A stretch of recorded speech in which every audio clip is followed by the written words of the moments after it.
यसको नाममा सबैलाई फेरि पनि जय मेसी। आज हामी एउटा विषयको बारेमा जान्नेछौँ, त्यो हो डेभिल क्यान गिभ थट। के शैतानले हामीलाई विचार दिन सक्छ? यदि सक्छ भने कसरी दिन सक्छ? अनि डेभिलले कसरी त्यो अधिकार पायो त मान्छेलाई सोचाइ विचार दिने? परमेश्वरले त हामीलाई त्यसको निम्ति बनाउनु भएन, तर शैतानले कसरी त्यो कुरा सक्यो त्यो कुरा हामी आज जान्नेछौँ वचनद्वारा। हामीले प्रेरितको पुस्तकमा देख्न सक्छौँ कसरी जब हननिया र सफिराले त्यो प्रपर्टी बेचेर पत्रुसलाई ढाड्न खोज्दाखेरि पत्रुसले के भने, हननिया तिमीलाई कसरी शैतानले तिम्रो मनमा विचारले भरिदियो। पत्रुसले भनेको छ, अनन्या जुन क्रिस्चियन भइसकेको छ, तिम्रो मनमा कसरी शैतानले त्यो विचार हालिदियो भनेर पत्रुसले अनन्यासलाई भनेको छ। यसको मतलब शैतानले हामीलाई विचार दिन सक्छ। अनि अर्को दोस्रो कोरिन्थी 10:5 मा लेखेको छ, हरेक विचारलाई ख्रीष्टको आज्ञा पालन गर्नलाई बसमा पार्छ। यो प्रेरित पावलले भनेको छ कोरिन्थीको विश्वासीलाई, के भने हो, हरेक विचारलाई ख्रीष्टको आज्ञा पालन गर्नलाई बसमा पार्छ। यसको मतलब हामी क्रिस्चियन हुँदैमा हाम्रो विचारको चाहिँ मुक्ति भएन। हाम्रो आत्माको मुक्ति भए, तर हाम्रो शरीर त्यही छ, हाम्रो विचार त्यही छ। यदि कोही क्रिस्चियन भयो भने उसले क्रिस्चियन हुनुभन्दा अगाडि ट्याटु बन्न छ भने उसले प्रभु येशूलाई चिनेपछि उसको हातमा ट्याटु नै हुन्छ। यदि उसको अनुहार कालो छ भने ऊ कालो नै हुन्छ, गोरो हुँदैन क्रिस्टमा आएपछि। त्यसै नै हाम्रो प्राण, हाम्रो विचार पनि पुरानै हुन्छ। तर के लेखेछ, हरेक विचारलाई ख्रीष्टको आज्ञा पालन गर्नमा बसमा पार्छ। पावलले भनेको छ क्रिस्चियनले हामीले बसमा पार्नुपर्छ। यसको मतलब शैतानले हामीलाई विचार दिन सक्छ।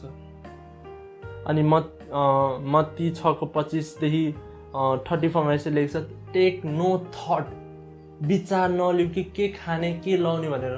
प्रभुले भन्नु भएन विचार आउँदैन भन्नु भएन, प्रभुले भन्ने नल्याउ।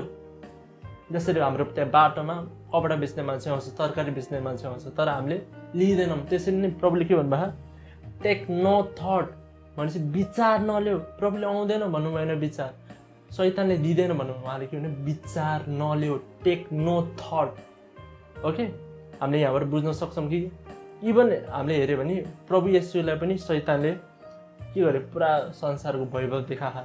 अब म तपाईँलाई भन्न चाहन्छु, त्यति बेला शैतानसँग प्रोजेक्टर थियो होला, इन्भेन्सन त भएको थिएन, भागो भयो नि, त्यसले कसरी युज गर्छ। तर वचन लिएको छ त्यसले संसारको सबै वैभव येशूलाई देखायो। कसरी देखायो? विचारद्वारा। शैतानले येशूलाई पनि विचार दिएको थियो। हामीले यति वर्ष हेऱ्यौँ, योबाट हामीले एउटा के कुरा प्रुभ भयो भन्दाखेरि डेभिल क्यान गिभ थट। शैतानले चाहिँ हामीलाई विचार दिन सक्छ। तर त्यसले विचार दिन कसरी सक्यो त?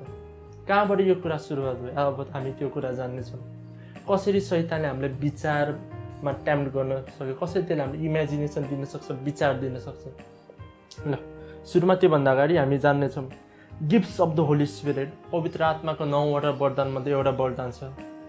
त्यो वरदानको नाम हो वर्ड अफ नलेज। मैले यहाँ किन इङ्ग्लिसमा बोल्दैछु भन्दाखेरि कतिपय इङ्ग्लिस बाइबलको शब्दहरू नेपालमा ट्रान्सलेट भएपछि राम्रो भएन, यसकारण त्यो पढ्यो भने बुझ्दैनौँ। तर इङ्ग्लिसमा हेऱ्यो भने त्यो राम्रोसँग बुझ्छ।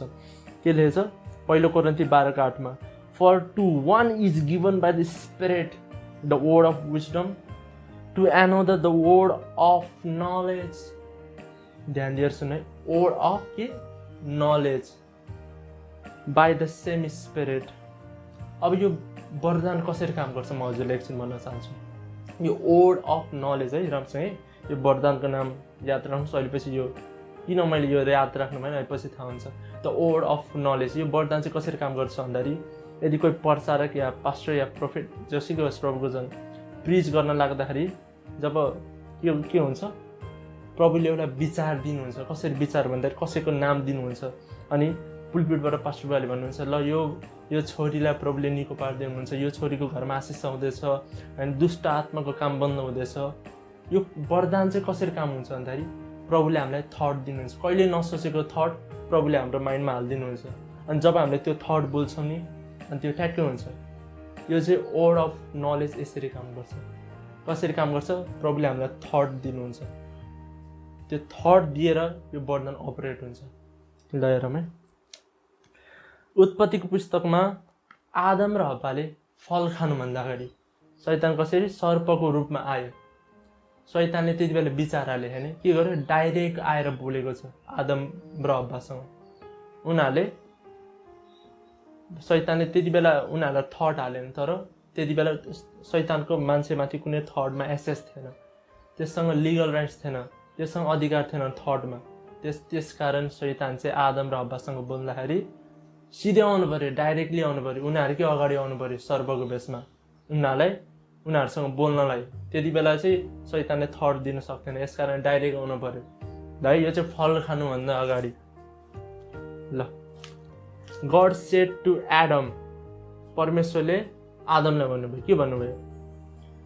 उत्पत्ति 2:17 उत्पत्ति 2:17 है।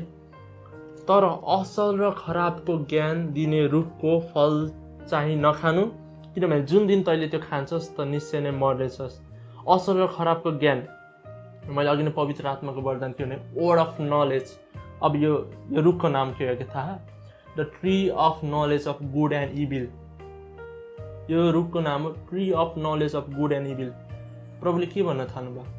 आदम हब्बा, शैतानले अहिले तँलाई विचार दिन सक्दैन, अहिले त प्राणमा के छस्? हेल्दी छस्, किनभने मैले तँलाई आफ्नो स्वरूपमा बनाएको। तर जुन दिन तैँले त्यो खान्छस् त मर्छस्। कहाँ मर्छस्? यहाँ प्राणमा मर्छ। अनि knowledge of good and evil भनेको अहिले तेरो नलेज गुड मात्रै छ, तँलाई मैले मात्र थट दिन सक्छु। तर यो फल खाएपछि गुड तँलाई म पनि थट दिन सक्छु, इभिल शैतानले पनि तँलाई थट दिन सक्छ, विचार दिन सक्छ। अनि प्रभुले भन्नुभयो जुन दिन तैँले यो खान्छस् तँलाई शैतानले पनि विचार गर्न सक्छ, विचार दिन सक्छ, इभिल एन्ड गुड मैले पनि तँलाई विचार दिन सक्छु। त्योभन्दा फल खानुभन्दा अगाडि चाहिँ परमेश्वरले मात्रै मान्छेलाई विचार दिन सक्नुहुन्थ्यो। तर परमेश्वरले के भन्नु? जुन दिन तैँले खान्छस् त मर्छस्। कहाँ मर्छस्? प्राणमा मर्छस्। जुन दिन तैँले खान्छ गुड भनेपछि परमेश्वरले पनि विचार दिन सक्छ, इभिल भनेपछि शैतानले पनि विचार दिन सक्छ। अब के हुन्छ?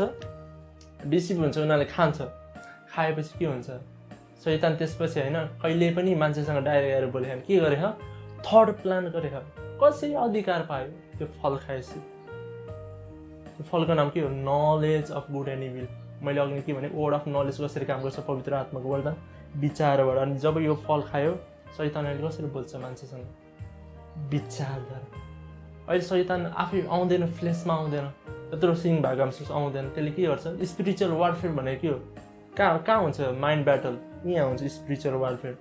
मान्छेले चाहिँ बाहिर हेरेर होइन, कसैले होइन निम्बु राख्छ कि खुर्सानी, त्यो नि हुन्छ, नहुँदैन भन्नु खोज्छ। तर हामी विश्वासीसँग चाहिँ कसरी स्पिरिचुअल ब्याटल हुन्छ?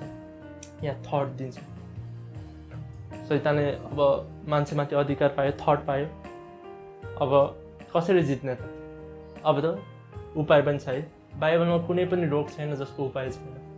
परमेश्वरको वचनमा सबै कुराको उपाय छ। ल अब शैतानले हामीलाई थट दिन सक्छ, तर यो थटलाई कसरी जित्ने त? यो विचारलाई कसरी जित्ने? प्रभुको वचनबाट हेर्नेछ।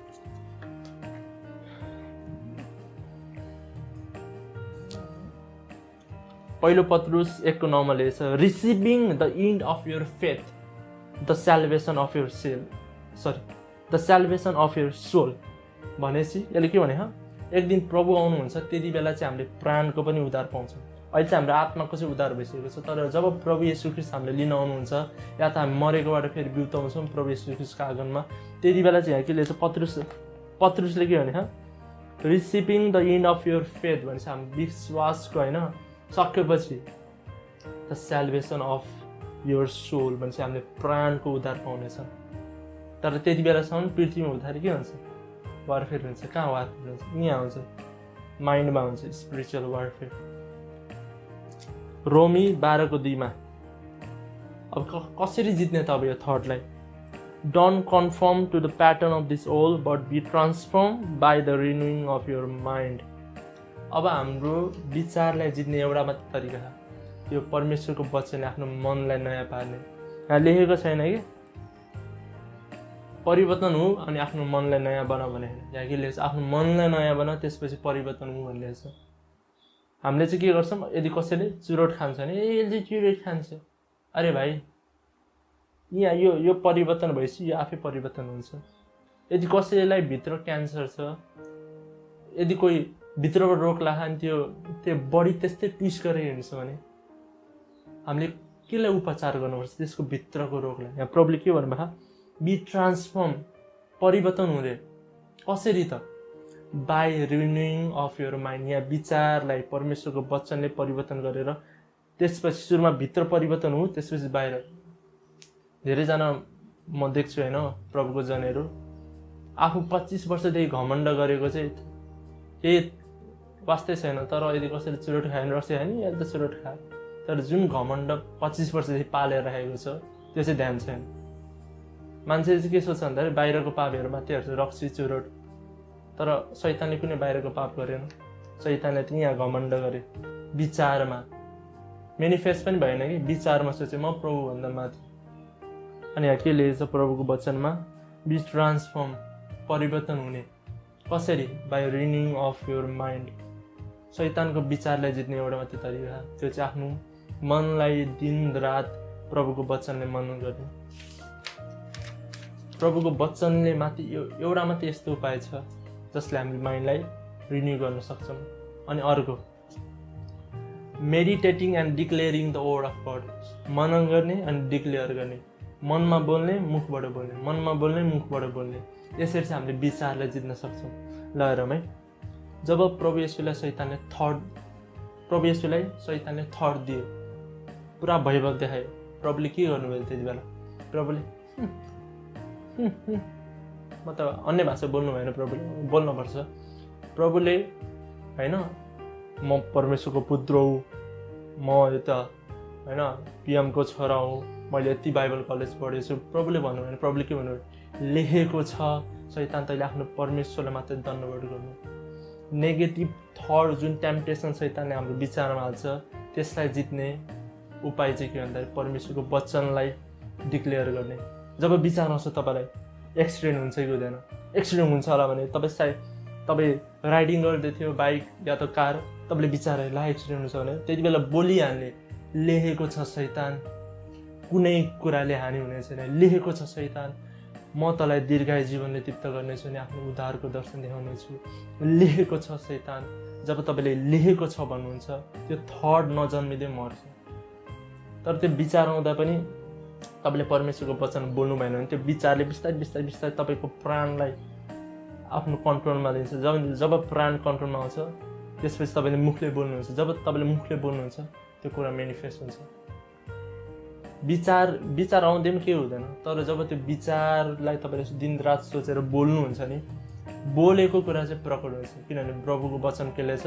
यु स्याल have what ever you says. तिमीले जे बोल्यो तिमीलाई हुनेछ, जे सोच्यो होइन, सोचेर केही पनि हुँदैन, तर सोचेको कुरा बोलेपछि त्यो मेनिफेस्ट हुन्छ। जब शैतान तपाईँलाई होइन त अब तेरो त विवाह पनि हुँदैन भने, अब तपाईँले जब त्यो सोच्नुहुन्छ अनि तपाईँले भन्छ हामी त विवाह हुँदैन, अब चाहिँ तपाईँलाई है अब चाहिँ तपाईँको विवाह हुँदैन। किनभने तपाईँले त्यो कुरा एक्सेप्ट गर्नु भयो नि त, मुखले बोल्नुभयो। अनि प्रभुको वचन के लेख्छ? तैँले जे बोल्यो तेरोलाई हुनेछ।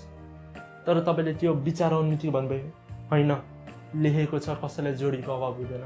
जब तपाईँले भन्नुहुन्छ त्यो थट मेनिफेस्ट नहुँदै गर्भमै मर्छ होइन, भन्छ यसलाई चाहिँ स्पिरिचुअल एभर्सन भन्छु म होइन, नजन्मिँदै मर्छ यो थट। ओके, आज हामीले सिक्यौँ कि कसरी शैतानले विचार पायो, हाम्रो थटमा त्यसले एक्सेस पायो, अनि यो थटलाई अब हामीले कसरी जित्ने, हामीले यो कुरा आज सिक्यौँ। यदि तपाईँलाई यो भिडियो मन पऱ्यो भने, यदि तपाईँ चाहनुहुन्छ यस्तो भिडियो बिब्लिकल भिडियो अझै तपाईँ चाहनुहुन्छ भने कमेन्ट गर्नुहोस्। जसरी तपाईँलाई हाम्रो उत्साहले उत्साह हुन्छ, हामीलाई पनि तपाईँको कमेन्टले एकदम उत्साह हुन्छ। यदि तपाईँलाई मन परेको छ भने कमेन्ट गर्नुहोस्। Thank you. जय मसी।